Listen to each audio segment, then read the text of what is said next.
Bien.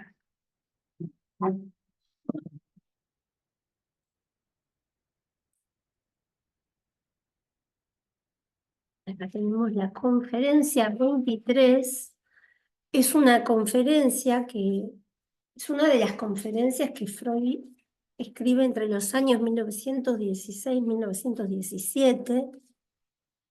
Es muy importante esta conferencia. Es muy importante porque en esta conferencia se trabajan algunos conceptos que son fundamentales, ¿no? Para entender la clínica psicoanalítica, para entender el síntoma y para entender otra cara del síntoma diferente de la que Freud venía, digamos, diferente a la que Freud venía enfatizando. Él, hasta 1915 aproximadamente, empezaba a pensar en el sentido que portaban los síntomas, ¿no? Y ponía mucho el acento en esta cara de mensaje del síntoma. El síntoma era un mensaje a descifrar, es decir, algo quería decir el síntoma. No quiere decir que no sea así, sigue siendo así, el síntoma porta un mensaje. Pero en esta conferencia, Freud va más allá del mensaje que el síntoma porta. Es decir, no solo porta un mensaje, sino que además porta una satisfacción pulsional. Es decir, que en ese síntoma tan molesto, tan jorobado, a pesar de todo, se esconde una satisfacción. O sea que en esta conferencia 23 lo que vamos a ver es esa cara de satisfacción pulsional del síntoma. Para ponerles un ejemplo, hay otra conferencia de este grupo de conferencias que está acá en el tomo 16, que es la conferencia 17. Y en esta conferencia 17, justamente, ustedes lo que van a leer es toda la cara de mensaje del síntoma, del sentido que el síntoma aporta. Entonces, por ejemplo, da algunos casos clínicos, ¿no? Como para tener un ejemplo. Y, y bueno, son bastante lindos, ¿no? Para leerlos. Yo se los recomiendo porque, por ejemplo, les cuento un poquitito. Esperen que acá hay más gente. Ay.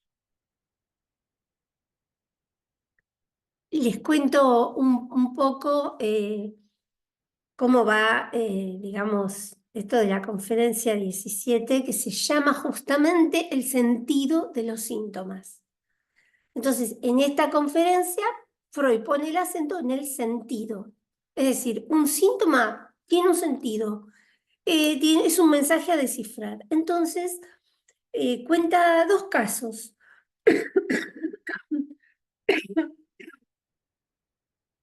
Cuenta dos casos clínicos, ¿no? De neurosis obsesiva. Entonces, lo que nos dice Freud es que esta acción obsesiva, estas acciones obsesivas de las que vamos a charlar un poquito ahora,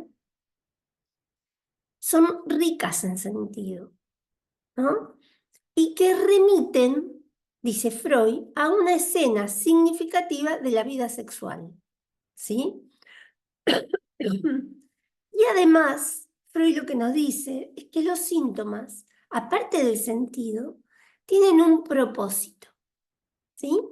Están ahí para algo, ¿no? Bueno, entonces da dos ejemplos de dos damas. Una dama de 30 años y una dama de 19 años. Bueno, les voy a hacer un pequeñísimo resumen de lo que, para que entiendan la dimensión de sentido, ¿no? Y para que después podamos hacer el contrapunto con la conferencia 23. Bueno, como verán, no mejoré de la tos ni de la voz. Espero en las vacaciones de invierno terminar de recuperarme, pero la verdad que con este frío no me ayuda para nada. Bueno,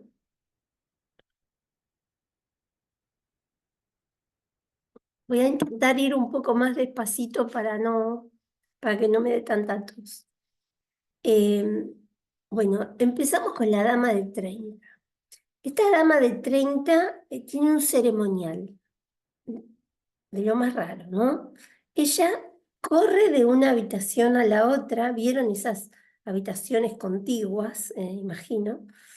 Y corre de una habitación a la otra. Se para junto a la mesa de la sala de la otra habitación y con cualquier excusa hace sonar la campanilla llamando a la mucama. Piensa en la época, ¿no? La época de la aristocracia. Eh, Llama a la mucama y de nuevo corre a su habitación. Entonces Freud se pregunta, ¿no? Le pregunta, ¿qué sentido tiene esto? La dama contestaba, no saber, ¿no? No sabía qué sentido tenía. Luego surge el relato de la noche de bodas. Ella se había casado con un hombre mucho mayor que ella, tenía impotencia sexual el hombre, y acá había un motivo del cual avergonzarse ella frente a la mucama. Entonces, mancha la sábana con una tinta roja, miren, ¿no? Todo lo que va pergeñando.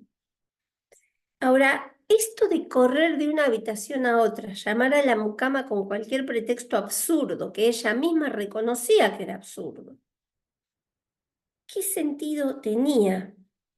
Bueno, era el sentido, Freud lo que va descubriendo, que el sentido era repetir esa escena significativa, ¿sí? La escena de la noche de bodas, y que el propósito, el motivo, era reparar eso que había fracasado, que había sido tan frustrado en esa noche de bodas. En este sentido, es tal como lo hace el sueño. Vieron que, por ejemplo, en la interpretación de los sueños, el sueño, cuando, un poquito esto lo hemos visto, ¿no? Cuando aparece un sueño en general, guarda relación con un resto diurno, ¿no?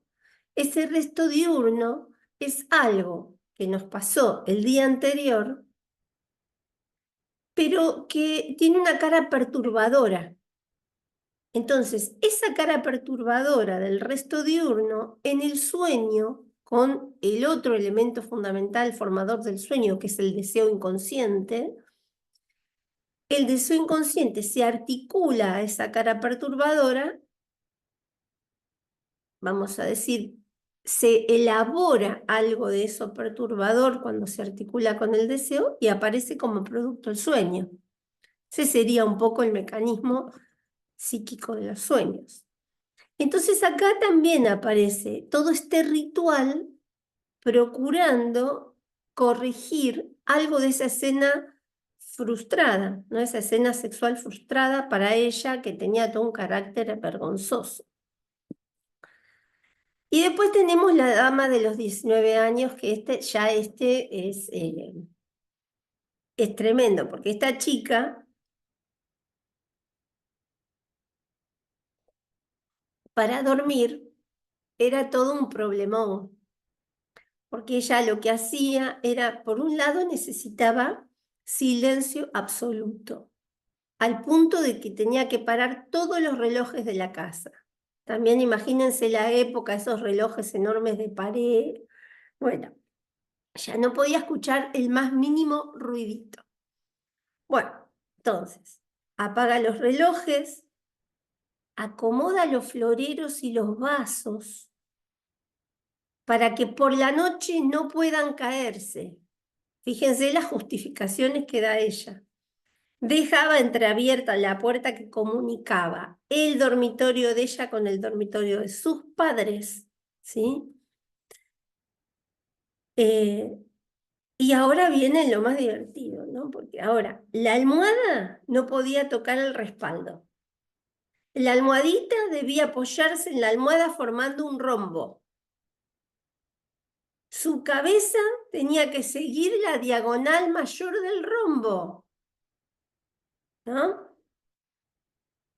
El edredón de plumas, o sea, el acolchado de plumas, debía ser sacudido hasta agolpar todas las plumas en la parte baja del acolchado.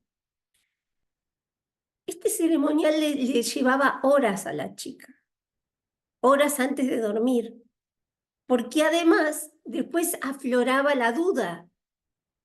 Después tenía la duda, o sea, ¿lo habré hecho bien? Entonces ella se veía obligada a repetir todo el ceremonial para asegurarse que efectivamente nada de eso que temía iba a pasar.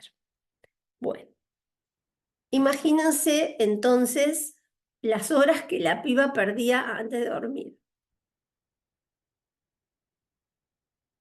Bueno, miren la interpretación de Freud.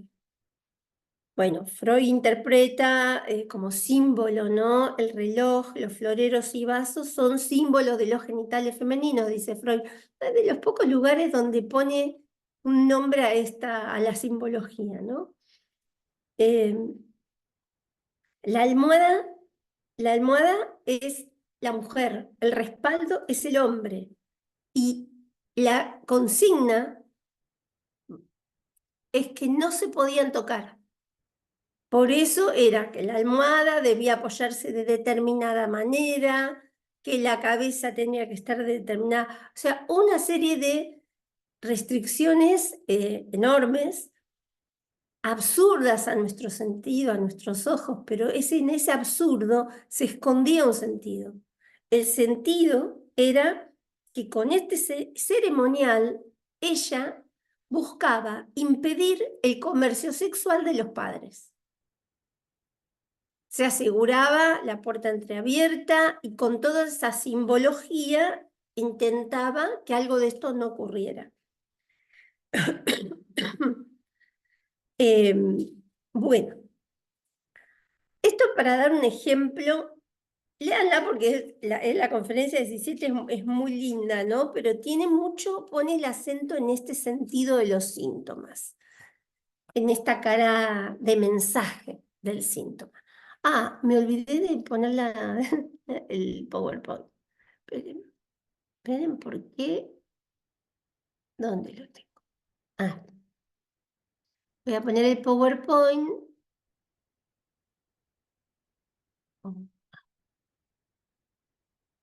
A ver, ¿dónde está acá? Acá.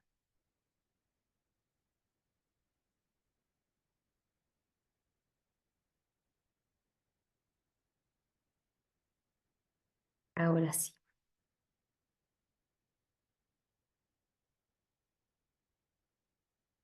Bueno. Y vamos con la conferencia 23 ahora. Yo quería hacer la pequeña introducción de una conferencia anterior precisamente para que puedan ver la diferencia entre la cara de sentido del síntoma y la cara pulsional. Como en general suelo decir en Freud, no es que él desecha una cosa para hacerle lugar a la otra, sino que Freud va poniendo el acento en diferentes aspectos, ¿no? En esta, la 17, pone el acento básicamente en el sentido de los síntomas.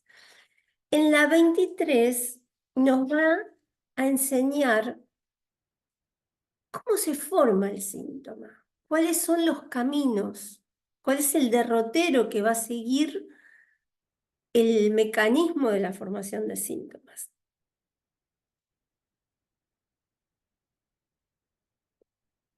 Y para esto va a tener en cuenta en esta conferencia esa cara pulsional, esa cara de satisfacción pulsional, ¿no? Entonces, él nos va a decir que los síntomas son la práctica sexual de los neuróticos. Miren, vamos a empezar con la conferencia 23, la primera página de la conferencia. Fíjense, algo que dice que me parece sustantivo, ¿no?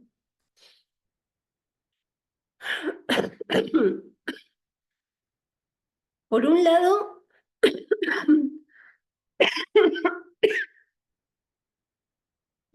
va a decir que a juicio de los legos, los síntomas constituyen la esencia de la enfermedad. Para ellos, la curación equivale a la supresión de los síntomas. Ojo con esto, porque acá Freud nos dice los legos. Esto se lo deja a los legos. Sin embargo, si nosotros pensamos, en general, mucho de lo que es la medicina actual piensa lo mismo. Piensa que se trata de suprimir síntomas y nada más, ¿no? Al médico le importa distinguir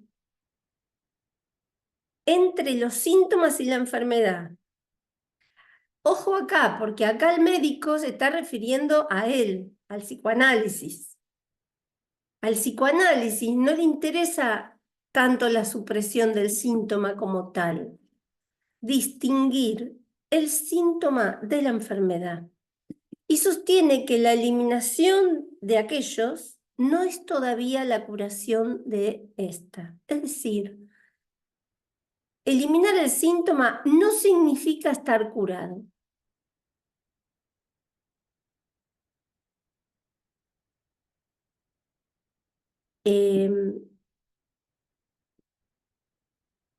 Yo les podría dar miles de ejemplos de esto. Ejemplos incluso de la clínica con niños, ¿no? Miles de ejemplos donde a veces es cierto que los padres traen a un hijo a la consulta buscando la eliminación de un síntoma, ¿no? Eso no significa estar curado.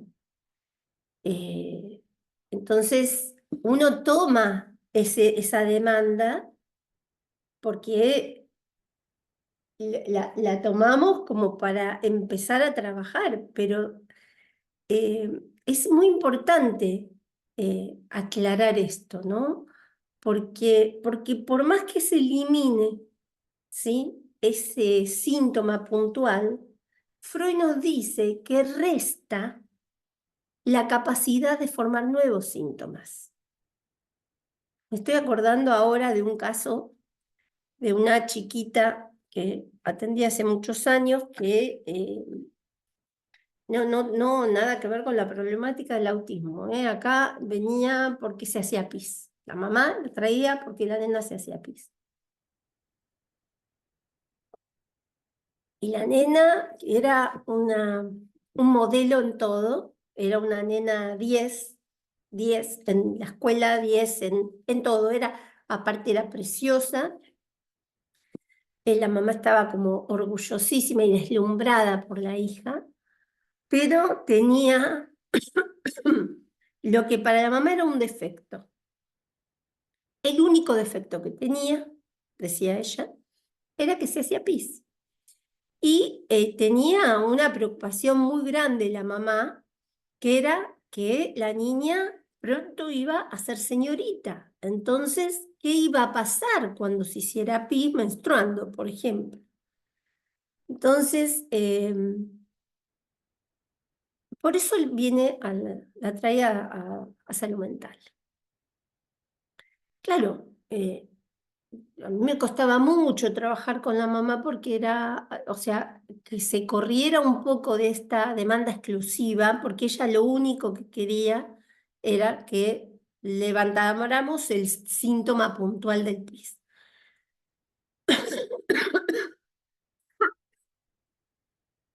Conforme yo empiezo a trabajar con ella, yo lo que veo que la nena tenía, sí, una conflictiva edípica muy marcada, ¿no? Muy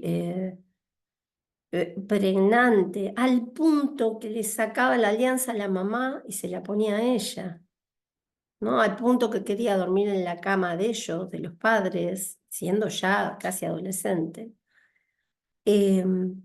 Tenía una actitud como de franca competencia con la mamá, de menosprecio por la madre. El padre hacía alianzas con ella, alianzas inconscientes, ¿no? Pero bueno, había un montón de cuestiones ahí que a la nena la tenían muy perturbada.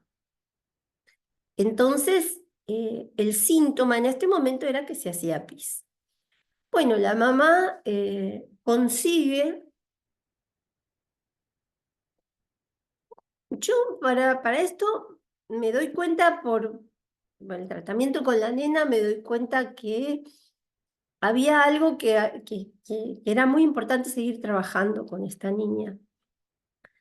Pero la mamá me vino a avisar un día que, bueno, que ella por suerte se curó del síntoma porque le dieron una medicación que era le daban una medicación que inhibía la hormona antidiurética, de manera que la niña no tuviera ganas de hacer pis, ¿no? Por la noche. La cuestión que con esto la nena deja de hacerse pis.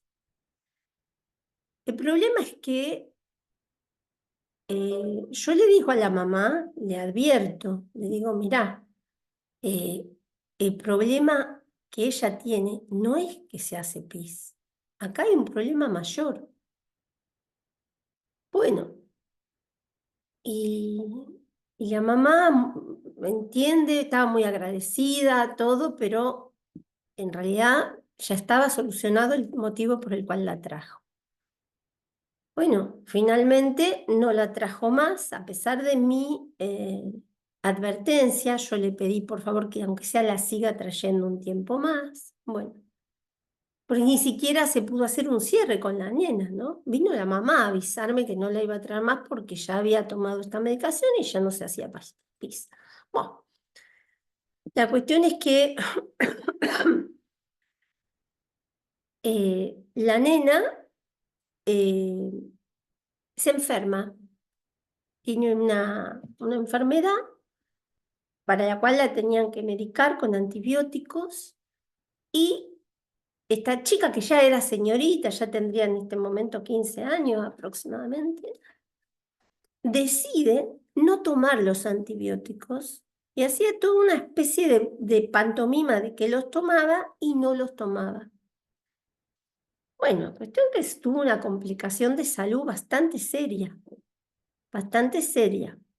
Cuando tiene esta complicación de salud, donde la terminan internando por esta complicación de salud, eh, los médicos de la sala le dicen que tiene que hacer tratamiento psicológico. Y en ese marco me llama la mamá, me llama por teléfono y me llama muy angustiada y me dice, Julia, tenías razón, eh, el problema de ella es otro. Bueno, entonces, bueno, esperamos a que le dieran el alta y cuando le dieron el alta, retomó el tratamiento. Retomó el tratamiento, no puedo decir dónde habíamos quedado. Retomó el tratamiento mucho más atrás. Porque, bueno, lo que se puso en evidencia era que la problemática del PIS, en realidad, el PIS, el hacerse PIS, era una solución que la niña encontraba a un problema mucho mayor. a un problema que tenía que ver con un Edipo, con un Edipo que no había, vamos a decir, que llegó a los 15 años sin ningún tipo de... Ustedes saben que el Edipo está destinado a sepultarse. Tienen que operar la represión, tiene que poder producirse lo que Freud llama el sepultamiento del complejo de Edipo. Bueno, y ella, unos días antes de que la mamá la retirara del tratamiento, ella había hecho un dibujo, y fue lo que a mí también me sirvió como motivo, como de alarma, ¿no? Porque había hecho un dibujo con todos como edificios en llamas, ¿no? Edificios en llamas, incendios, la gente escapando de las llamas. Bueno, eh, y bueno, entonces yo por eso también me obtenía como esa idea sostuve mucho enérgicamente a la mamá, le pedí que no la saque el tratamiento prácticamente. Bueno, finalmente después la chiquita volvió al tratamiento y claro, ahí nosotros ¿qué podemos ver? Podemos ver que el pis, en este caso el hacerse pis todas las noches, era una solución a un problema mucho mayor, que era el de la conflictiva edípica. Eh, entonces, fíjense, ¿no? Como solucionado de manera artificial ese síntoma, el de la enuresis, solucionado el síntoma de la enuresis, resta todavía la capacidad de formar nuevos síntomas, ¿sí? Entonces, eh, hay otro texto muy interesante de Freud que es sobre la conquista del fuego, se llama, donde Freud dice que en realidad, cuando se conquista el fuego, no es cuando se aprende a armar el fueguito, sino cuando se puede dominar el fuego, ¿no? ¿Y cómo se domina el fuego?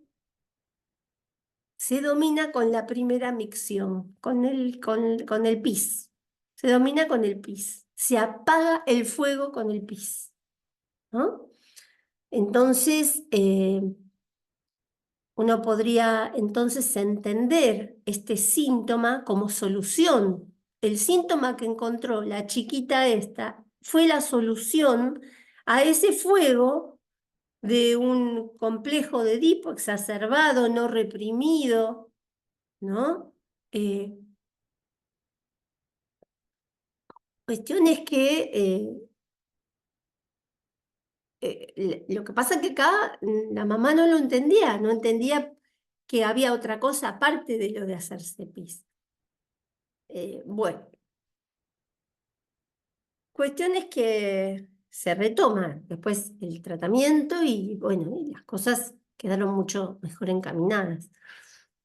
Eh, pero bueno, acá por eso es muy importante. A veces yo con esta mamá, créanme que hice de todo como para que pueda entender esto, pero bueno, sí es cierto que a veces, o sea, es tan importante, por eso yo siempre digo que cuando uno trabaja con niños, es tan importante tener llegada a los padres, ¿no?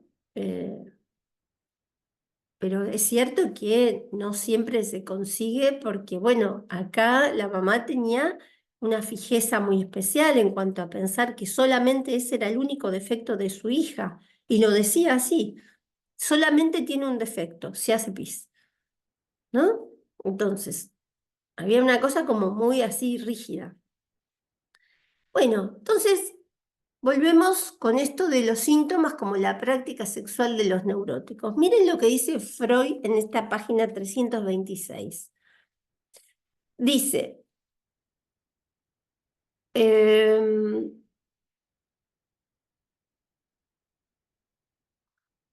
si se sitúan en un punto de vista teórico, y prescinden de estas cantidades. Está hablando de una cuestión de las cantidades, ¿no? Eh, Podrán decir perfectamente que todos estamos enfermos, o sea, que todos somos neuróticos, puesto que las condiciones para la formación de síntomas pueden pesquisarse también en las personas normales. ¿Sí? Bueno, esto es interesante porque hay personas que todavía, cuando escuchan la palabra neurótico, se asustan. ¿Quién? ¿Yo? Yo soy neurótico, ¿no? Entonces, es interesante porque sí somos todos neuróticos, porque en todos están las condiciones para la formación de síntomas, así como todos tenemos las condiciones como para soñar, por ejemplo.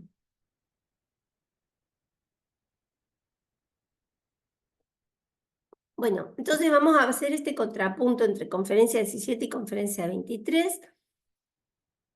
Como vimos en la conferencia 17, el síntoma posee un sentido y ese síntoma es una formación sustitutiva. Ese síntoma encierra un mensaje que tiene un sentido, un mensaje a descifrar, un sentido a descifrar. Freud lo que intenta hacer cuando pone a hablar a la paciente, a las pacientes o los pacientes, está buscando descifrar en lo que el paciente trae, descifrar un sentido. Pero a su vez nos encontramos con que de eso queda un resto, ¿no? Como en los sueños. Como en los sueños que quedaba, uno se pone a interpretar, por ejemplo, el relato de un sueño. Nosotros, el paciente sueña, ¿uno qué hace? Reláteme el sueño. El paciente empieza a relatar el sueño. Y uno busca interpretar los elementos que trae el paciente en ese relato. Pero también se encuentra con un resto resistente a la interpretación que Freud en el libro de los sueños lo llama el ombligo del sueño. Y sobre eso no se puede interpretar. Eso es una cara oscura que tiene relación con la represión primaria, ¿no? Bien. Entonces, en la 23, lo que Freud hace es tomar la cara de satisfacción pulsional. Toma esa satisfacción sustitutiva que se produce en el síntoma mismo. Y se trata, dice Freud, de una satisfacción autoerótica e infantil. En esta conferencia 23 van a ver que está habitada otra vez por el concepto de cantidad, de quantum. Cuando hablamos de pulsión, en general hablamos de esas cantidades, de esa fuente independiente de desprendimiento de displacer, como lo llamaba Freud, ¿no? Cantidades. Algo que empieza a subir la magnitud, las cantidades, los montos de estímulo empiezan a aumentar. Y bueno, y finalmente entender que en esta conferencia 23 ya no pone el acento en el sentido, como en la 17, y los dos ejemplos que les conté, sino que acá va a poner el acento en la satisfacción pulsional, la satisfacción libidinal que el síntoma porta.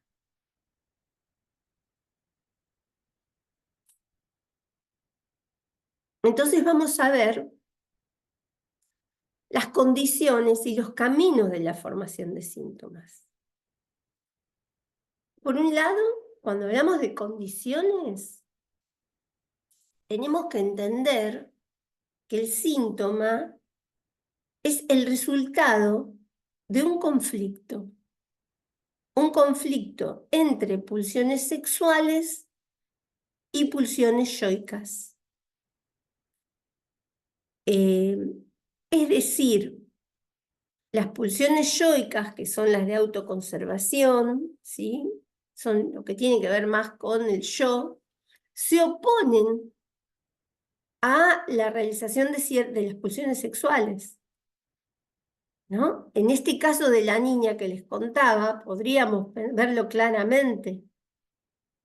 Eh, Acá había algo, digamos, muy conflictivo en ella. Ella vivía ese conflicto porque las pulsiones sexuales de ella no estaban para nada aquietadas, ni sublimadas, ni reprimidas, nada. Estaban ahí en estado a tope.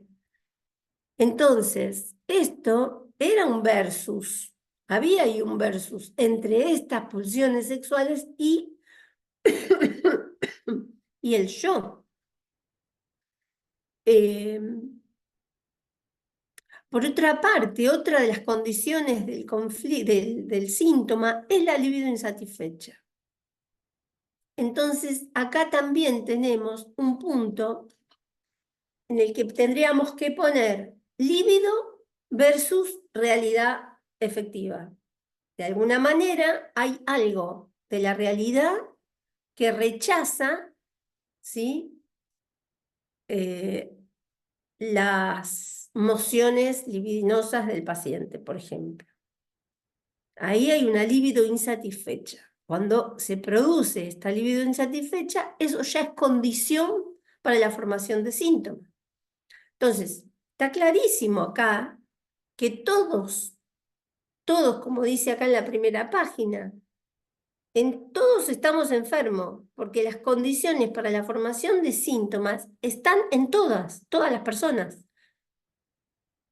Porque en todas las personas se puede dar este conflicto entre pulsión del yo y pulsión sexual, y porque aparte en todas las personas en algún momento de su vida se van a encontrar con que la libido no puede ser satisfecha,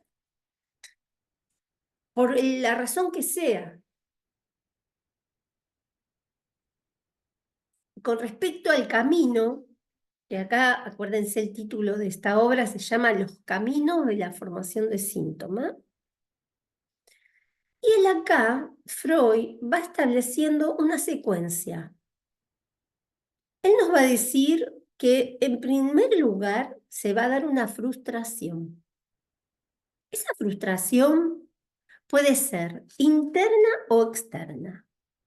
Por ejemplo, si fuese una frustración externa, ¿qué es eso?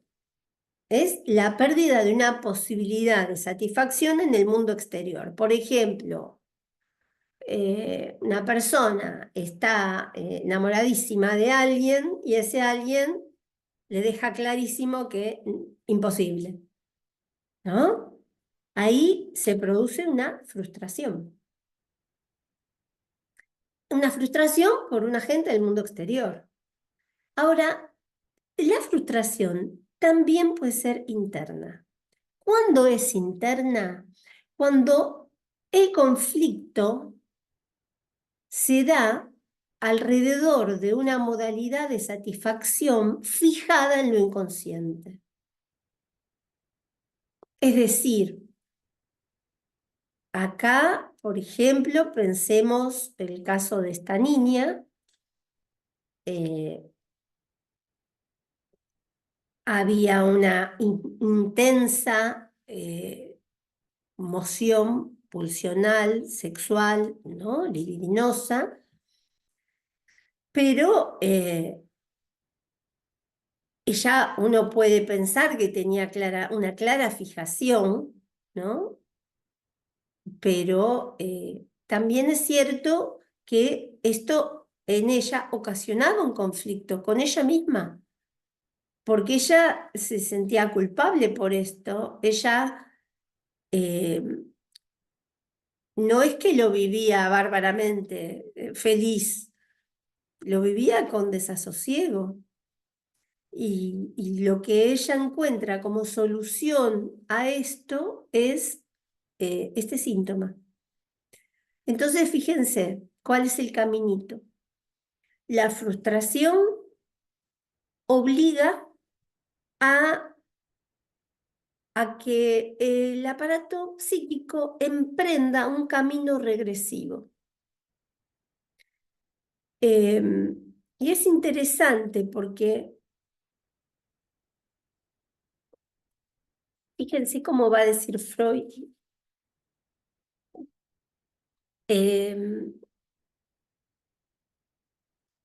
Va a hablar del camino de la regresión, ¿no? Entonces, lo que nos va a decir es que dice, la libido se verá precisada a emprender el camino de la regresión y aspirar a satisfacerse dentro de una de las organizaciones ya superadas. Es decir, acá en este texto, Freud tiene en cuenta el desarrollo de la libido, las fases del desarrollo de la libido. Es decir, acuérdense de la fase, por ejemplo, oral, la fase sádico-anal, la fase fálica, la fase genital. Entonces,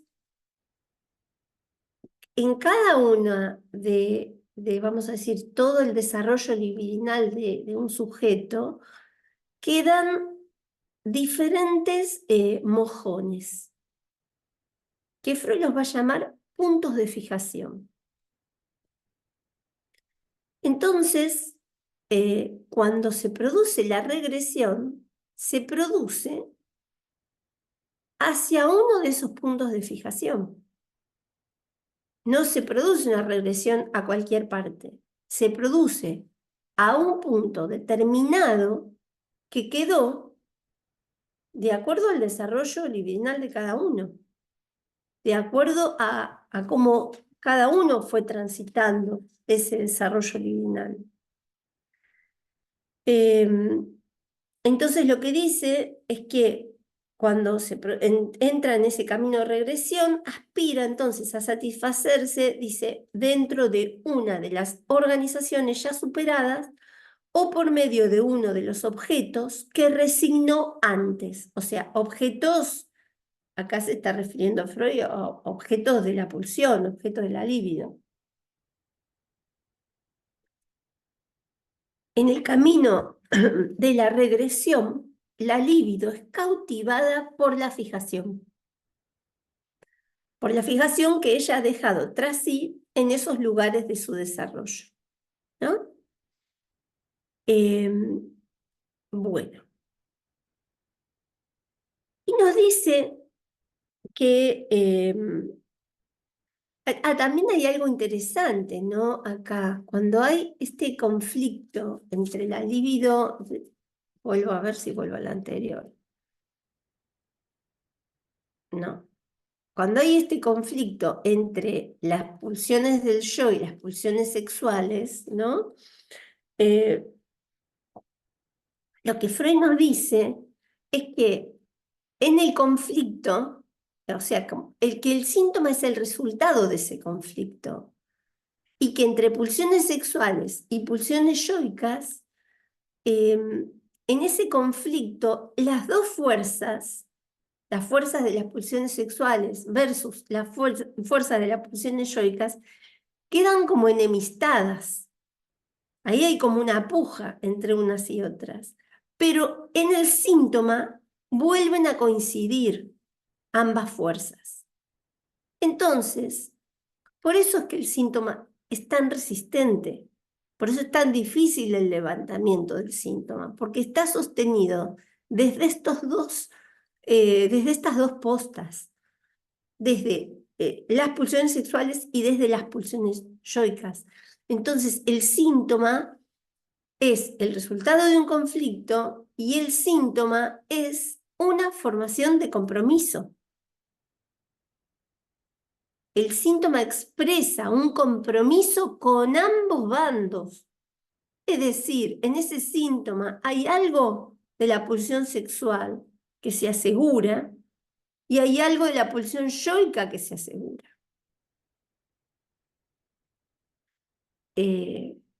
Tomemos, por ejemplo, cualquier caso de histeria, ¿no? De los casos de los historiales de Freud,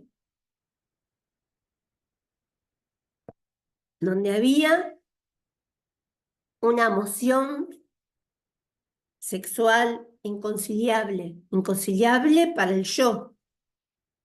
Entonces, esa emoción sexual se reprime. Cuando se reprime, podemos decir, se reprime la representación inconciliable es lo que se reprime. Eso que se reprime, ya está, una vez que se reprime el yo se queda tranquilo. Vamos a decir, ahí ya no hay nada que reprochar porque está reprimido eso. Pero como sabemos, el afecto concomitante a esa representación va a parar a una parte del cuerpo, ¿no? Y afecta algo de la pulsión yoica. Tienen los ejemplos del caso de ceguera histérica, ¿no? Por ejemplo, donde un órgano, ojo, que sirve para la autoconservación de la vida, o sea, queda afectado, ¿no? Sexualizado y queda con una ceguera histérica. Entonces, entender esto, entender al síntoma como una formación de compromiso, donde no se satisface del todo, pero tampoco se renuncia del todo. O sea, es un compromiso. ¿Vieron cuando alguien contesta algo a alguien por compromiso? ¿No? Queda ahí, a mitad de camino entre uno y otro, y le dice que sí un poquito a cada uno, ¿no? Entonces, de alguna manera, tranza con la realidad, pero también es cierto que encuentra una forma de satisfacción diferente de la satisfacción sexual directa. Entonces, por ejemplo, ¿cómo se satisface? Se satisface en un ojo ciego. Y uno puede decir, pero ¿cómo? ¿Qué satisfacción puede uno sentir con un ojo ciego o con una parálisis en una pierna, como el caso de la paciente de Freud, la paciente que tuvo la famosa astasia abasia? Entonces, ¿cómo puede ser que en eso se satisfaga? Es paradojal, pero lo que Freud nos enseña es que por más paradojal que nos suene, algo de esa libido insatisfecha se empieza a satisfacer ahí. Eh, bueno, antes de avanzar, les quiero leer. Algo que es importante. Acá lo que Freud nos dice es que cuando se emprende el camino regresivo, ¿sí? Puede darse que estas regresiones despierten una contradicción con el yo. Supongamos que se produce una regresión a la fase del desarrollo oral, ¿no? A la fase oral del desarrollo libidinal. Se produce una regresión, empieza a satisfacerse algo alrededor de fijaciones de esa fase, correspondientes a esa fase. Bueno, si estas regresiones no despiertan contradicción con el yo, entonces no es una neurosis. El requisito para que se convierta en neurosis es que despierten una reacción con el yo, una repulsa. El yo no quiere eso. Entonces, ¿puede ser que haya regresiones sin la contradicción del yo? Sí, sí. La libido, en ese caso, alcanza la satisfacción por una vía regresiva y obtiene una satisfacción real, pero no normal, dice Freud, porque este es el ejemplo de la perversión. La perversión, en la perversión, el yo no objeta nada. Es en la neurosis donde el yo se pronuncia, donde el yo empieza a objetar.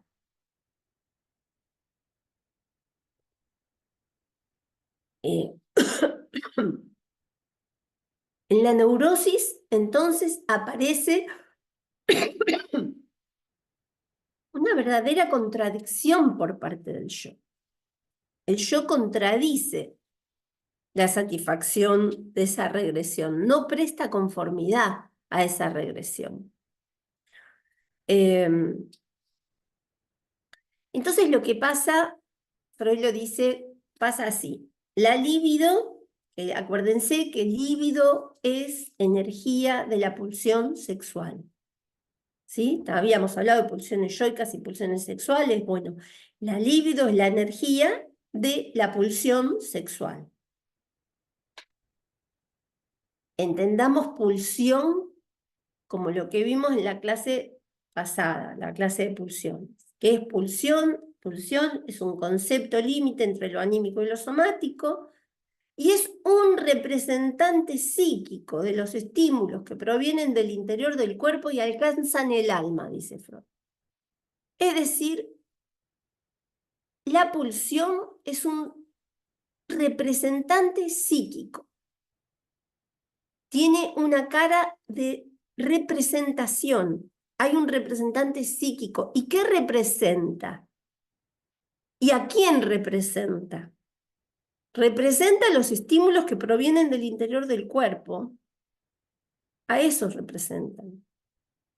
Y con esa representación alcanzan el alma, vamos a decir, alcanzan al estatuto de lo psíquico. ¿No? Esto tengan en cuenta la definición de pulsión, porque es importante acá no perderse con esto. Porque la otra vez me decía, un alumno me decía, la pulsión es la energía, ¿no? Entonces, uno puede hablar así a la ligera y a veces hay deslices por la misma lengua, ¿no? Que se producen deslices en el hablar, pero eh, en rigor, la libido es la energía de la pulsión sexual. Y si hablamos de pulsión, tendríamos que también darle lugar a la cara representacional de eso. Bueno, entonces, por un lado, tenemos esa diferenciación clave que les decía para poder distinguir perversión de neurosis. Si en esa regresión no hay contradicción con el yo y hay una libido que se satisface sin ningún tipo de conflicto con el yo, estamos frente a un caso de perversión. Bueno, entonces dice Freud, sigo en la página 327, ¿eh? Estamos segunda página, o sea, no avanzamos mucho. Pero es que es una conferencia muy importante esta, muy importante.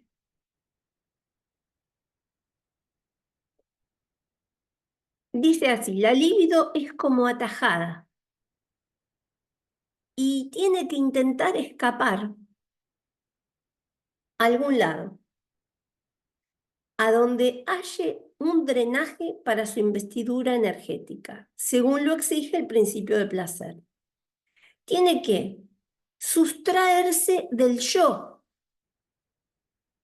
Se tiene que escapar, tiene que hacer de cuenta, o sea, ver de qué manera sortea a este yo que obsta la realización, ¿no?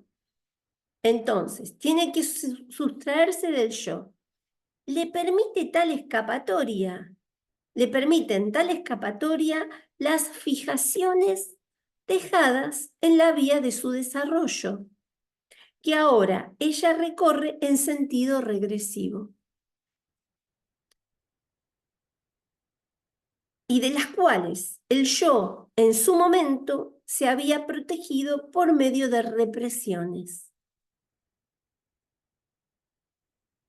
Ahora, cuando esa libido hace ese camino regresivo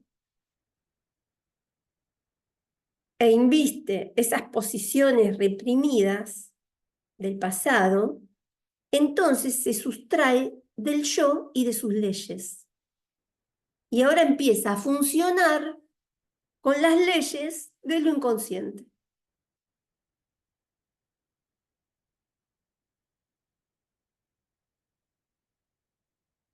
¿Ven? Como dice más abajo, dice, las representaciones sobre las cuales la libido transfiere ahora su energía en calidad de investidura pertenecen al sistema del inconsciente y están sometidas a los procesos allí posibles, en particular la condensación y el desplazamiento.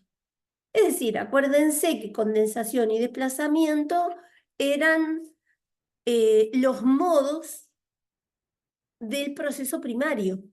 El proceso primario es el proceso puramente inconsciente, ¿no? No es el proceso. Acuérdense que vimos en el texto de formulaciones sobre los dos principios del acaecer psíquico, habíamos visto proceso primario y proceso secundario. El proceso secundario es el que tiene que ver con el pensar consciente, pensar representacional. Bien, y el proceso primario es el que está en juego, por ejemplo, en la formación de los sueños, en la formación de los síntomas. Es un proceso, acuérdense cómo se desfiguran en el sueño, cómo se desfiguran los elementos del sueño y se desfiguran porque se producen condensaciones, desplazamientos. Esa es la modalidad del pensamiento del proceso primario. Bueno, entonces una cosa muy importante es esto que está acá, el concepto de fijación. Freud lo que destaca es que va a haber un nexo íntimo entre la pulsión y el objeto. Acuérdense, cuando vimos la clase de pulsión, acuérdense que, ¿qué dijimos? Dijimos que el objeto era lo más variable, era lo más variable, pero era lo más variable en el sentido de que era un encuentro contingente.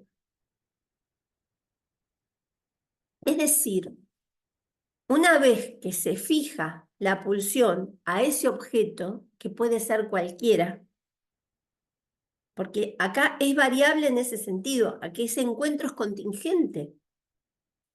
Es variable en el sentido a que ese objeto no es como en la animalidad, que el objeto viene como ya preformado genéticamente, nace un perrito y el objeto sexual del perrito va a ser la perra. No es que el perrito puede optar por cualquier otro objeto sexual del mundo animal, vegetal o mineral. Va a ser la perra, porque ahí hay una indicación genética preformada. Ahí el objeto está predeterminado genéticamente. En cambio, en la pulsión, el objeto de la pulsión no está predeterminado. En ese sentido es variable y es contingente. El encuentro es con un objeto, pero puede ser cualquier objeto. Acuérdense como vimos la clase de pulsión. Cualquier objeto, porque ya salimos del plano de la animalidad, salimos del plano del instinto, ya no tenemos más un organismo, tenemos un cuerpo constituido por representaciones psíquicas. Constituido, cuando se constituye el yo, se constituye, en el mismo acto se constituye el cuerpo. Pero son representaciones, es un cuerpo, por así decir, de palabras, formado de palabras, investido libidinalmente, investido por el otro de los primeros cuidados, que marca rutas. Entonces, el objeto se va a fijar en función de eso, pero no hay objeto predeterminado. En el plano de la animalidad se nace macho o se nace hembra.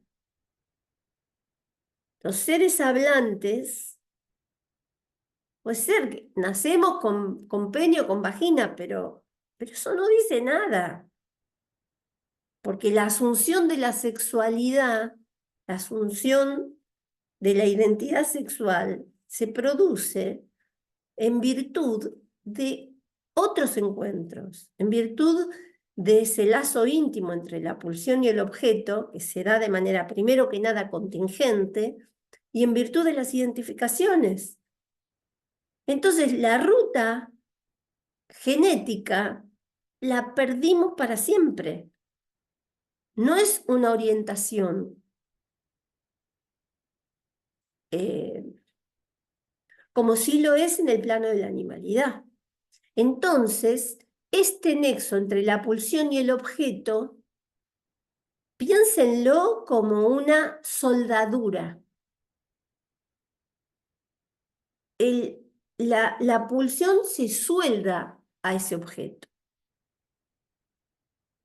pero no es genético, no es preformado.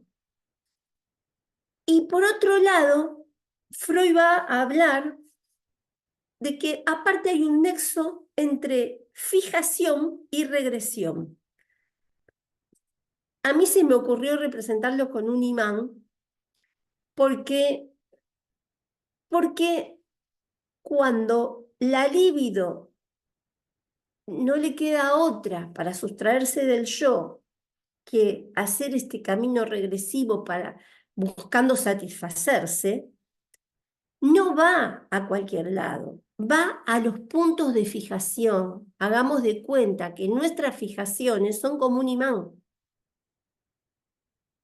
Entonces, cuando en el camino regresivo, no va a parar acá o acá o acá la libido, va a parar acá, al punto de fijación de cada uno que atrae a la libido reprimida,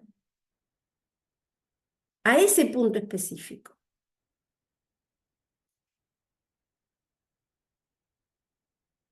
Es algo así. Se produce la frustración, esta frustración que, como les dije antes, puede ser externa o interna.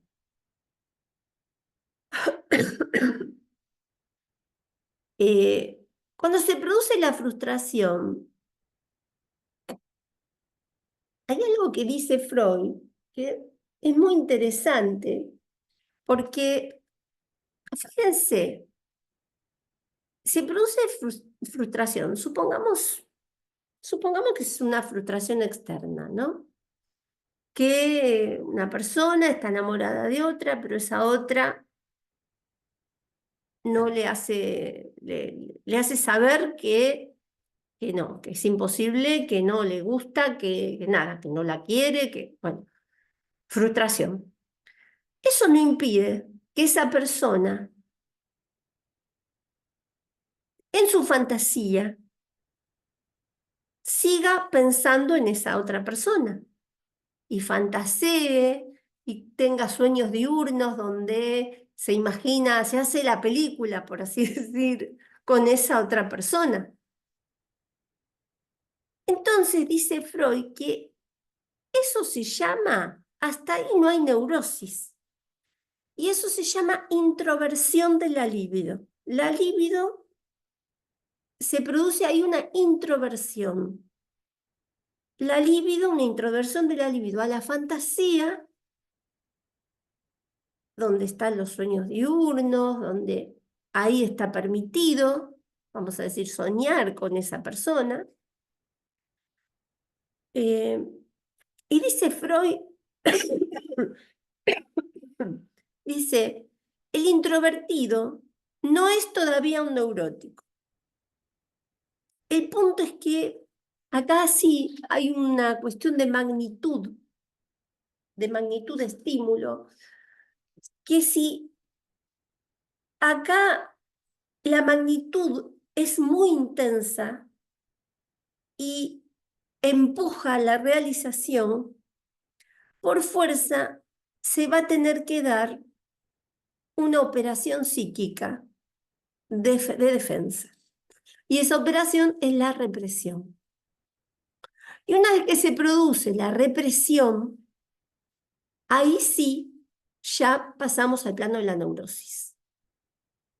Vamos a decir, mientras esté en el plano de la introversión y fantasees, tranquilo, hasta ahí no hay neurosis. Pero cuando la intensidad, la magnitud de estímulo aumenta y empuja la realización, se ve obligado a reprimir esas emociones, esas representaciones. Y una vez que reprime, ahora sí va eso reprimido, va la libido, vamos a decir, lo que se reprime es la representación, pero el monto pulsional, el monto de estímulo, va a parar a los puntos de fijación. ¿Y cuáles son los puntos de fijación? Cualesquiera que hayan sido los dejados en el camino de cada uno. Y acá es muy interesante lo que Freud plantea. ¿Por qué? Porque según a donde vaya a parar la libido en virtud de esta regresión, según a dónde vaya a parar, nos va a dar el tipo clínico. Es decir, puede ir a parar a una fijación oral, por ejemplo. Las fases libidinales, oral, sádico-anal, fálica, genital, esas son las fases de la libido. Esto lo vamos a ver después de las vacaciones, cuando veamos la conferencia 20 y la 21. Vamos a ver bien esas fases del desarrollo de la libido. Pero provisoriamente, porque yo arranqué con la 23 por otra razón, por una razón pedagógica, pero en realidad ya de esto lo vamos a retomar. Lo cierto es que si la regresión va hasta un punto de fijación oral, el cuadro clínico que vamos a ver es el de la histeria. Si la regresión va a parar a un punto de fijación sádico-anal, vamos a ver la neurosis obsesiva. Si la fijación va a parar a un antes de estas fases, porque estas fases libidinales son fases en las que ya, por así decir, tenemos la elección de objeto. Ya está el objeto presente. En la fase de la libido, aparte, hay un antes de las fases de elección de objeto. Estas fases de las que hablé recién tienen en cuenta el mundo objetal. Hay un objeto, en la fase oral, por ejemplo. la madre, el objeto pecho, ¿se entiende? Pero antes de esto, hay un plano que es el plano de cuando todavía no está construida el mundo objetal, el otro. Entonces tenemos la fase del narcisismo y la fase del autoerotismo. Entonces, si la regresión va hacia esas fases, ahí tenemos la psicosis o la esquizofrenia, en el caso de que la regresión sea al autoerotismo. Lo interesante es que en los casos en que la fijación va mucho más atrás, como por ejemplo en el narcisismo o en el autoerotismo, todavía más atrás aún, claro que tiene mucho mayor costo psíquico, porque empieza, acuérdense que a donde se pare la fijación, hacia donde vaya la regresión y se quede anclada en ese punto de fijación, empieza a funcionar con las leyes que regían para ese punto de fijación. Cuanto más atrás, más arcaicas las leyes que rigen. Entonces, en el caso de la neurosis, la fijación puede ir a parar a estos puntos digamos, oral o sádico-anal que tienen que ver con la elección de objeto, ¿no? Donde hay ya el campo del objeto. Pero si va más atrás todavía, y Freud da un ejemplo muy lindo. Fíjense, esto es muy importante también en la clínica para entender la importancia del trauma, ¿no? Porque él lo que dice es que, dice, si se pincha a un germen en proceso de bipartición celular,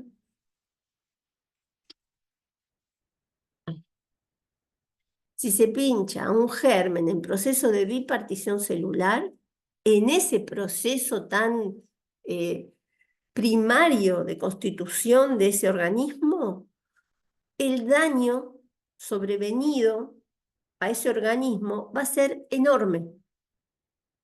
Ahora, si se pincha con la misma aguja a un organismo ya crecido, probablemente ni siquiera haya daño. Y esa afrenta se va a soportar sin daño, probablemente, o con daños mínimos. Pero si esa afrenta ocurre en un organismo en formación, en proceso de bipartición celular, como dice ahí Freud, claro que es esperable que se produzcan graves daños. Entonces, esto es para tener en cuenta un poco la importancia de las vivencias tempranas, ¿no? Y que si un individuo recibe graves afrentas muy tempranamente, esto provoca un daño enorme y provoca y deja fijaciones, deja esas marcas. El problema es que si esas marcas son muy primarias, vamos a decir, tiempos muy anteriores, acá, más allá de la flecha, digamos, los resultados son mucho más devastadores. Entonces, cuando se llega con la regresión hasta los puntos de fijación de la organización del hallazgo de objeto, o de la elección de objeto, oral, anal, etc., hasta ahí tenemos neurosis. Pero si la regresión va más allá, más atrás todavía, directamente ya no se llama regresión, se llama retracción. Ya no es regresión, es retracción, porque implica que se produce lo que se conoce como sepultamiento del mundo de los objetos. El mundo de los objetos se pierde. Y ustedes tienen un ejemplo de esto, por ejemplo, Cuando un paciente tiene un brote, ¿no? Esquizofrénico o un brote psicótico, hay hay un fenómeno que ocurre que es el estado de perplejidad. El paciente empieza a perder las coordenadas del mundo. Está perplejo. Perplejo es eso, es un síntoma primario de la psicosis, ¿no? Queda perplejo, queda sin poder dar cuenta, pierde las coordenadas, pierde el referente, ¿no? Eh, yo me acuerdo de un paciente eh, en pleno brote psicótico en el Hospital Borda, que el paciente me para, yo iba caminando por ahí por los parques del Borda, y me para, y con la mirada completamente perdida, me decía, es Córdoba, es Córdoba, esto es Córdoba. Y yo le preguntaba, trataba a ver de qué Córdoba me hablaba, si de la provincia Córdoba, si de la calle Córdoba, si de Córdoba de España, de dónde, de qué hablaba cuando decía Córdoba. No podía dar cuenta y me miraba con una mirada desesperada, ¿no? Eh, Desconociendo dónde estaba, desconociendo qué día era, desconociendo quién era él. Estaba absolutamente perdido y un estado de zozobra que era clarísimo, con un estado de sufrimiento psíquico atroz, que era clarísimo, era verlo y darse cuenta. ¿Y por qué se produce eso? Se produce porque en esa regresión es tan intenso el camino regresivo que se retira la libido del mundo de los objetos. Cuando se retira esa libido del mundo de los objetos, se corta con el mundo y el mundo se derrumba. Esto también lo vamos a ver con la conferencia 26 y con la introducción del narcisismo. Pero yo hoy les hago este adelanto, ¿eh? Pero esto lo vamos a ver para que se entienda bien qué significa y qué diferencia hay entre regresión y retracción, ¿sí? Porque la regresión es ese camino regresivo, pero la retracción ya comporta un retiro de las catexias, un retiro de las investiduras del mundo de los objetos. Retiro la investidura y esa investidura va a parar, por ejemplo, al narcisismo o al autoerotismo. Cuanto más atrás, más grave es el cuadro clínico, ¿no? Eso igual lo vamos a ver con la conferencia 26 y con introducción del narcisismo. Están muy relacionadas las conferencias, a pesar de que en cada una hay una especificidad, pero esto lo vamos a ver otra vez. Por ahora, retengamos esto, que en las vías del desarrollo de la libido quedan mojones, puntos de fijación. Y estos puntos de fijación atraen como si fuese un imán, ¿no? Bien. Esto yo ya se los había dicho. Si la regresión no despierta conflicto, no despierta la contradicción del yo, la libido alcanza una satisfacción real, aunque no normal. Era el caso de las perversiones. En cambio, en el caso de la neurosis, el yo se opone, ¿no? Y si el yo se opone, la libido va a intentar sustraerse del yo y de sus leyes, yendo hacia fijaciones, hacia esas fijaciones antiguas de las que el yo se había protegido a través de represiones. Entonces, las representaciones sobre las que va a recaer ahora la investidura van a ser inconscientes. Y cuando son inconscientes van a estar sometidas a los procesos inconscientes, que son los procesos primarios, condensación y desplazamiento. Bueno, esto yo ya se los había dicho. Hay un texto, es un antecedente. Freud siempre estaba como muy inquieto por el tema de la etiología, ¿no? Acuérdense que para la época de Freud, en la medicina, lo, digamos, lo determinante era la herencia, ¿no? Yo digo en la época de Freud, pero aún hoy se está peleando como que lo determinante es la genética, ¿no? Ustedes fíjense eh, incluso pensando en el autismo, cómo hay siempre esta pelea, ¿no? De si es una enfermedad una enfermedad del neurodesarrollo, si está genéticamente determinado, o si es de etiología psicógena, ¿no? Eh, o sea, quiero decir, esto subsiste, esta lucha por la etiología.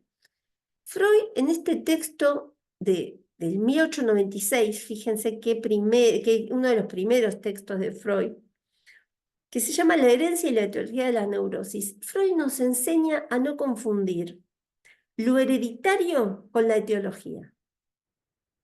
No demos como factor etiológico, no nos contentemos nada más que con lo hereditario. Y en ese texto nos enseña a diferenciar lo que él llama la herencia similar de la herencia disímil. La herencia similar era la herencia que no necesitaba ningún otro tipo de causa. Ya está, con lo genético, por ejemplo, piensen en una enfermedad genética de las graves, donde se nace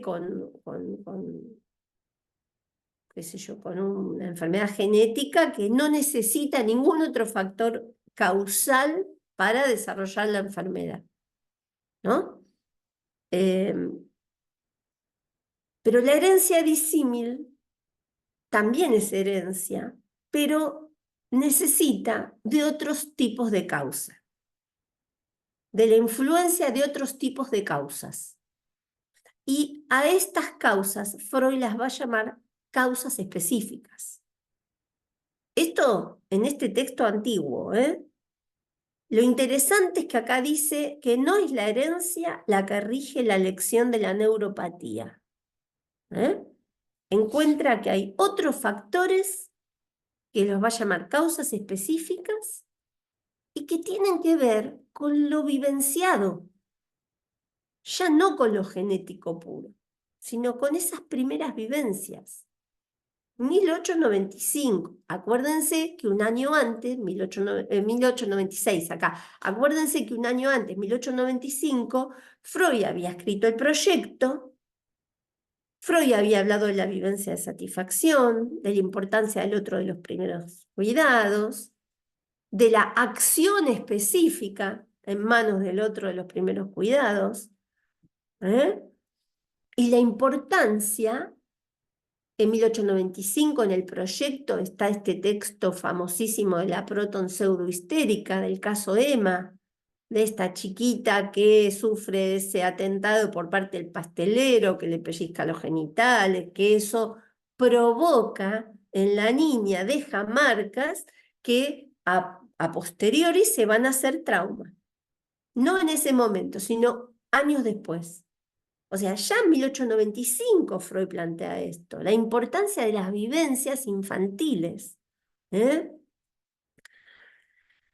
Bueno, y dice así,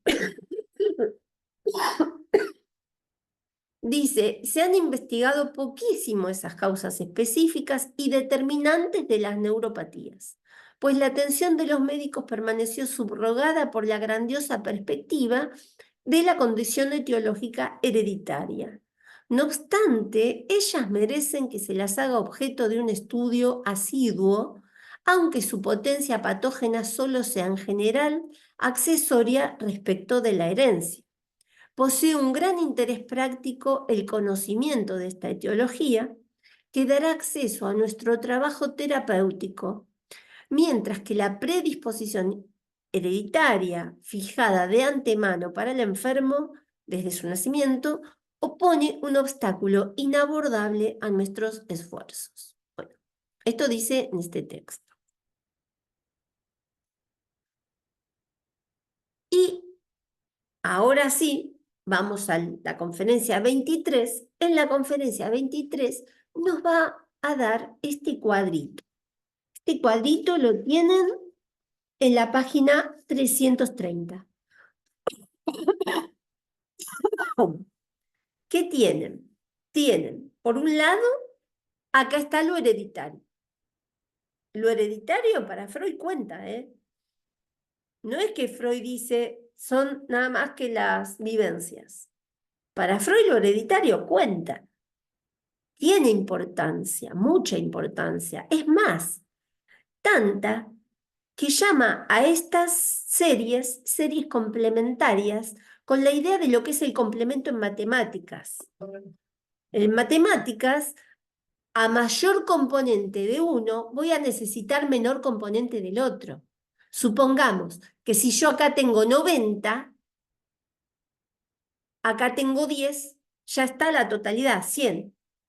El 100% lo tengo con 90 más 10. Es esto el complemento de esto. ¿Se entiende? Eso es series complementarias.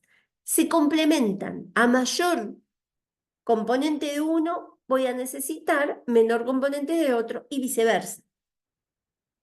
A menor componente, por ejemplo, hereditario, voy a necesitar un mayor componente del vivencial infantil traumático para desencadenar la neurosis. Entonces, en esta constitución sexual tenemos lo que Freud llama vivencial prehistórico. Esto es todo lo genético, con lo que nacemos. A esto Freud lo va a llamar disposición. Nacemos con esta disposición en nuestra constitución sexual. A esto se le suma el vivencial infantil. Si quieren, acá pueden poner la vivencia sexual prematura traumática, todo el vivenciar de los primeros años de la infancia. Lo interesante es que de la sumatoria de estos dos componentes, de lo hereditario más las primeras vivencias infantiles, de la sumatoria va a resultar lo que Freud llama predisposición por fijación libidinal. ¿Sí? Ya cuando dice predisposición, ya contiene lo adquirido. La disposición es lo innato. La predisposición ya contiene la noción de lo adquirido. ¿Qué es la predisposición por fijación libidinal? Es esto de lo que veníamos hablando, los puntos de fijación que van a quedar en la vía del desarrollo de cada sujeto. Y los puntos de fijación son absolutamente individuales. Uno no puede, primero, no lo podemos conocer a priori. Son inconscientes. No es que yo puedo decir, mis puntos de fijación son... No. A menos que con el análisis se pueda empezar a entrever algo de esta modalidad pulsional y empezar a tener idea de por dónde va el punto de fijación. Entonces, ¿cómo se da la neurosis? Acá tienen el vivenciar accidental traumático del adulto, es eso que habíamos visto antes como frustración, ¿sí? Y cuando ocurre esta frustración hace que se emprenda la vía regresiva. ¿Hacia dónde? Hacia acá, hacia los puntos de fijación. Acá se da la regresión. Una vez que se va a estos puntos de fijación y se hace necesaria, por supuesto, la represión, ahí ya estamos hablando de la neurosis. Antes no. Acá es la neurosis. Acá es neurosis porque se produce una represión. Toda vez que se produce una represión, se va a producir un retorno de lo reprimido. Y ese retorno de lo reprimido es el síntoma neurótico. El síntoma neurótico es un retorno de lo reprimido. Es el fracaso de la defensa. En cierta forma, tenemos ahí que fracasó la defensa, porque aparece ese retorno. Pero a su vez, fracasa la defensa, pero en ese síntoma hay algo que se satisface. Esto es lo que está recalcando en esta conferencia. Bueno, entonces, vamos a empezar, Freud da dos cuadros en la página 330. Un cuadro en el que empieza desde el vivencial prehistórico. Y va haciendo, dice, constitución sexual, que es con lo que nacemos, más el vivencial infantil. Es este que les mostré acá. Este es el segundo cuadro que da Freud, empezando desde el origen. Empieza desde con lo que nacemos, el vivencial infantil y cómo se va dando el caminito. Pero en la misma página, en realidad, él empieza con otro cuadrito que es al revés. El otro cuadro empieza por el factor inmediato y externo, es decir, agarra al adulto y dice, bueno, viene el adulto con una frustración. A esto lo llama vivenciar accidental traumático de la vida adulta. Bien, pero Freud dice, la fijación, digamos, la regresión va a ir hacia un factor remoto e interno. Ese factor remoto e interno es la fijación de la libido a etapas precoces del desarrollo. Ahora, este factor remoto e interno no viene dado, sino que se constituye en la vía del desarrollo. Y se constituye en función de lo constitucional genético con lo que nacemos, a lo que Freud llamaba el vivenciar prehistórico, más el vivenciar del niño, las vivencias infantiles, las vivencias sexuales prematuras traumáticas. Bien. Bueno, esto es algo que a mí me sirve para pensar, sobre todo cuando la gente empieza como a enojarse con esto de si el autismo es genético o es psicógeno, ¿no? Nosotros tenemos que pensar desde el psicoanálisis que a nosotros lo que nos va a interesar, más allá de que la causa, de que haya un componente orgánico o no, es el trabajo psíquico que se puede dar, que se puede realizar con esa persona, más allá del tipo de causas. Es decir, ese trabajo psíquico se puede hacer en ambos casos. Por supuesto que hay causas orgánicas cuando son gravísimas, por ejemplo, que impiden la prosecución de un trabajo psíquico. En ese caso, tenemos que, ahí podríamos decir que hay en esa serie complementaria, hay un gran componente congénito, constitucional, ¿no? Y lógicamente eso limita por ahí la forma de intervención, la limita considerablemente, ¿no? Porque acuérdense que eso que Freud llamaba las causas específicas, que era con lo que nosotros podemos trabajar. Uy, ya es la hora. Bueno, bueno, ya es la hora, no sé cuánto falta, a ver. Y me faltó bastante. Bueno, bien, para terminar, por lo menos les termino la diapositiva esta. Eh, el hecho de que las afrentas sobrevengan en periodos en que el desarrollo no se ha completado confiere a sus consecuencias una gravedad tanto mayor y las habilita a tener efectos traumáticos. Esto lo dice en la página 329 de acá de este texto, y esto es lo que les decía del ejemplo del pinchazo en el germen en proceso de bipartición celular. Cuanto antes se produzca la afrenta, todavía más grave va a ser la enfermedad. ¿Sí? Para seguir, acá hay en este texto, le da una importancia tremenda a la fantasía. Este es el texto donde Freud nos dice que la fantasía equivale a la realidad psíquica. ¿Sí? Porque primero era, no, las histéricas mienten, no, mis histéricas me mienten, en un momento se desilusionó. No, perdón.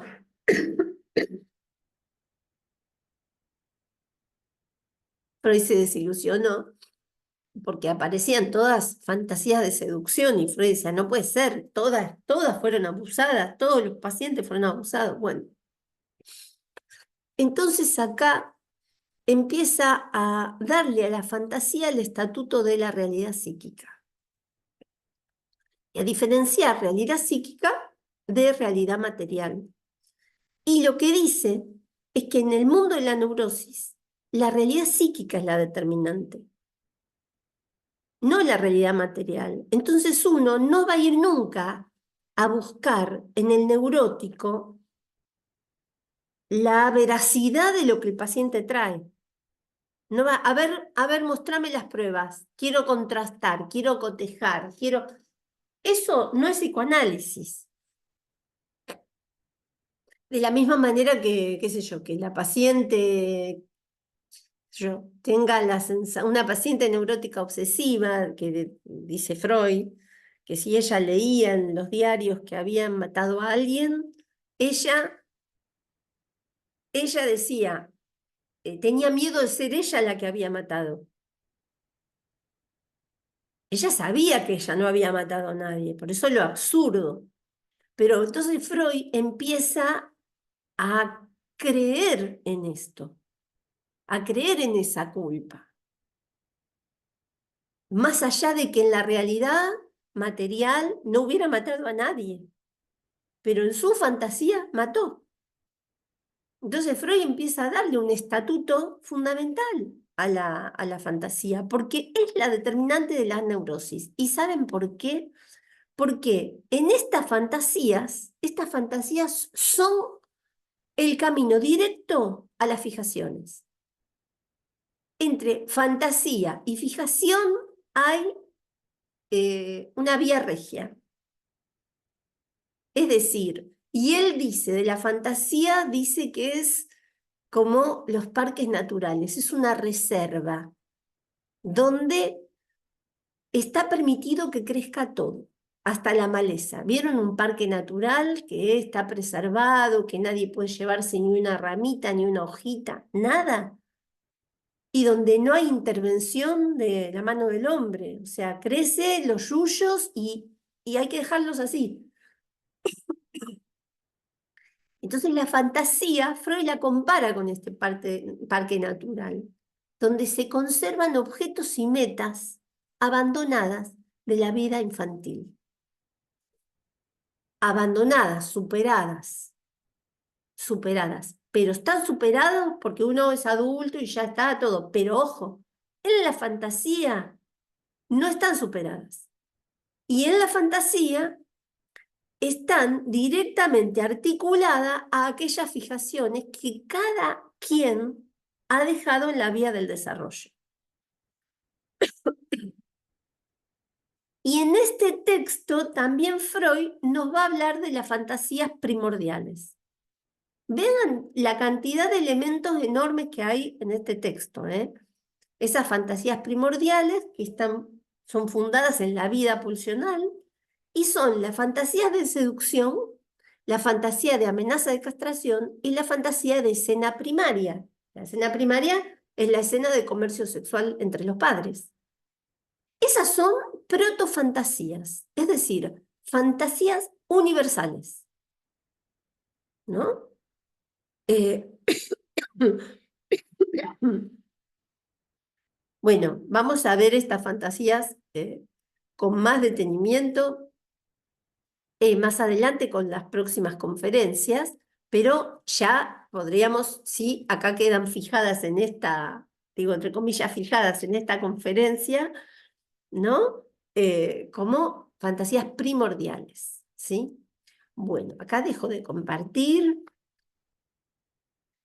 Hay algo, hay algo muy lindo de esta conferencia que me gustaría leerles. Porque, bueno, acá él empieza a hacer como esta articulación entre pulsión y deseo y síntoma y fantasía a partir de la página 334, ¿no? Eh, donde claramente dice que estas escenas que cuenta el paciente no necesariamente son verdaderas, verdaderas en sentido material, ¿no? No necesariamente ocurrió eso.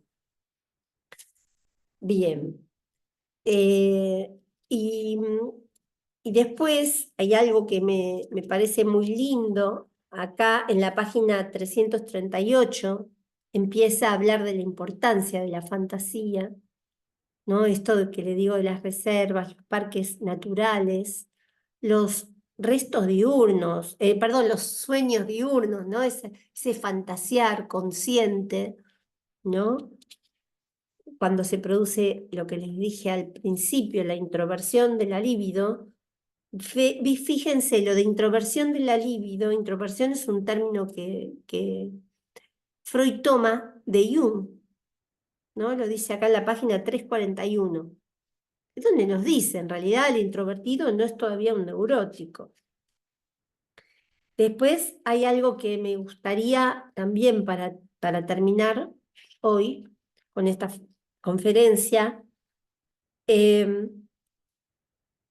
Piensen en esa flechita regresiva que yo les hice antes. Bien, pero dice Freud en la página 342, y termina el texto en la 343, dice Freud, antes de dejarlos por hoy, me gustaría reclamar la atención de ustedes un momento para un aspecto de la vida de la fantasía que es digno del más universal interés. Existe en efecto un camino de regreso de la fantasía a la realidad, y es el arte. ¿Eh? Al comienzo, el artista es también un introvertido y no está muy lejos de la neurosis. Es constreñido por necesidades pulsionales hiperintensas. Querría conseguir honores, riqueza, fama y el amor de las mujeres, pero le faltan los medios para alcanzar estas satisfacciones. Por eso, como cualquier otro insatisfecho, acuérdense la insatisfacción, la frustración, ¿no? Por eso, como cualquier otro insatisfecho, se extraña de la realidad y transfiere todo su interés, también su líbido, a las formaciones de deseo de su vida fantasiada, desde las cuales se abre un camino que puede llevar a la neurosis, ¿sí? ¿Sí? Tienen que conjugarse toda una serie de circunstancias para que no sea este el desenlace de su desarrollo. Y es bien conocida la frecuencia con que justamente los artistas padecen de una inhibición parcial de su productividad provocada por neurosis. O sea, ustedes tienen artistas que por todo un periodo de tiempo, por su propia neurosis, no pueden producir. Se detienen en su producción artística. Es probable que su constitución incluya una vigorosa facultad para la sublimación y una cierta flojera de las represiones decisivas para el conflicto. Es decir, antes que reprimir, sublima. Acuérdense que sublimación y represión eran dos de los últimos destinos de la pulsión, ¿no? De defensa contra la fuerza pulsional. Entonces, ahora bien, he aquí el modo en que el artista encuentra el camino de regreso a la realidad. Por cierto, no es el único que lleva una vida fantasiada. El reino intermedio de la fantasía es admitido por acuerdo universal de los hombres, y todo desposeído espera hallar en él alivio y consuelo. ¿Qué nos pasa cuando algo no nos sale? Vamos a nuestra fantasía, ¿no? A consolarnos a la fantasía. Pero en los que no son artistas, la ganancia de placer extraída de las fuentes de la fantasía es muy restringida. La inflexibilidad de sus represiones los fuerza a contentarse con los mezquinos sueños diurnos, o sea, y nada más, que todavía son autorizados a devenir conscientes. Es decir, esos sueños diurnos que se esconden aparte, porque nadie confiesa sus sueños diurnos. Es más, se avergüenza la gente. Es más fácil confesar un crimen que confesar un sueño diurno, dice Freud en un momento. Ahora bien, cuando alguien es un artista genuino, dispone de algo más. Se las ingenia, en primer lugar, para elaborar sus sueños diurnos de tal modo que pierdan lo que tienen de excesivamente personal y de chocante para los extraños, y para que éstos puedan gozarlos también. Además, sabe atenuarlos hasta el punto en que no dejen traslucir fácilmente su proveniencia de las fuentes prohibidas. Por otro lado, posee la enigmática facultad de dar forma a un material determinado hasta que se convierta en copia fiel de la representación de su fantasía. Y después sabe anudar a esta figuración de su fantasía inconsciente una ganancia de placer tan grande que en virtud de ella las represiones son doblegadas y canceladas. Es decir, se salva de las represiones. Ya terminamos.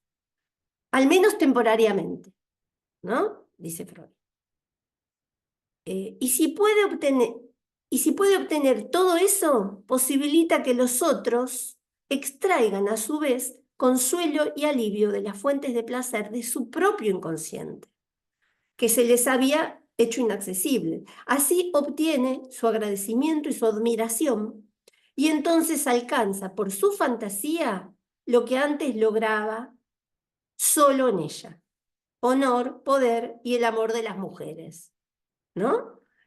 Es muy lindo, y acá nos remite un pie de página a un texto también muy hermoso, que es El creador literario y el fantaseo, que yo en algún momento se los mencioné. Pero bueno, esto para terminar, para que vean la fantasía y el valor central que le da Freud acá a la fantasía, ¿no? Bueno, me cansé.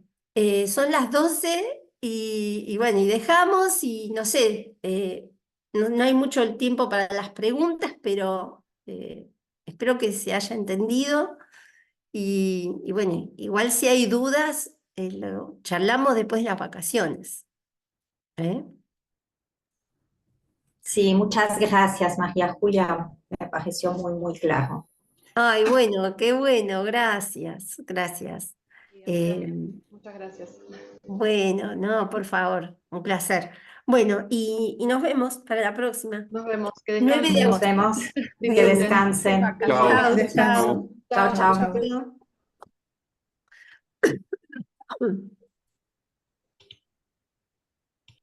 Ay, hola.